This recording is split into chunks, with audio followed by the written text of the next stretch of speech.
Assalamualaikum. Di sana itu kondisi Sungai Rangeh, Jalan Raya Meninjau, Lubuk Kasuang. Banda yang dulu menjadi cie itu kemari mampihnya. Dia nak tampuang lah. Banda 80, banda Batang Pelupuk, Ulu Sungai Rangeh menjadi cie. Tampuang di banda tu lah. Mangko melimpah lah kemari ya. Jalan Raya Meninjau Lubuk Kasuang tidak bisa dilewati doh. Coba namin cekam si poras tu ko.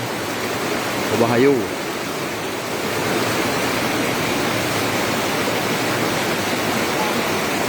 Ayah sangat kadang simpang Sungai Rangeh.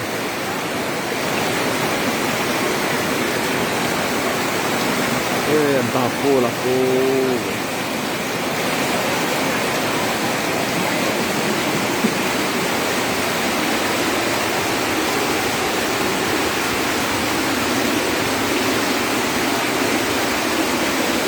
Itu sama orang.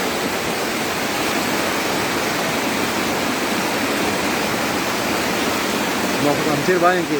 Hah? Mau ke Tansir bang? Tidak bah itu apa pandangan dia. Masuk ke rumah. Tapi kamu lah. Nampak? Okey. Kau tak baik. Okey. Sana pandangan dia. Jadi. Oh ya.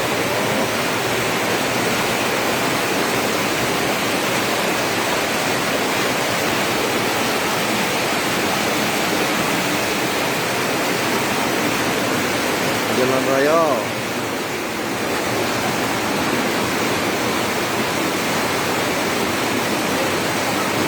Hujan tak berhenti-henti ya sampai kini ya.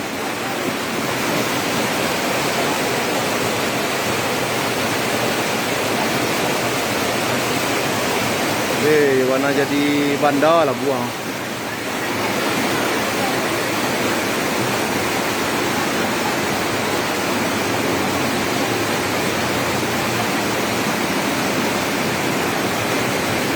Rabalia banda menjadi dua jadi cie.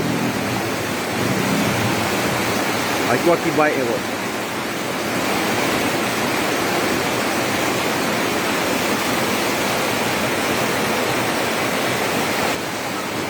Hujan tak berhenti-henti ya sampai kini ya.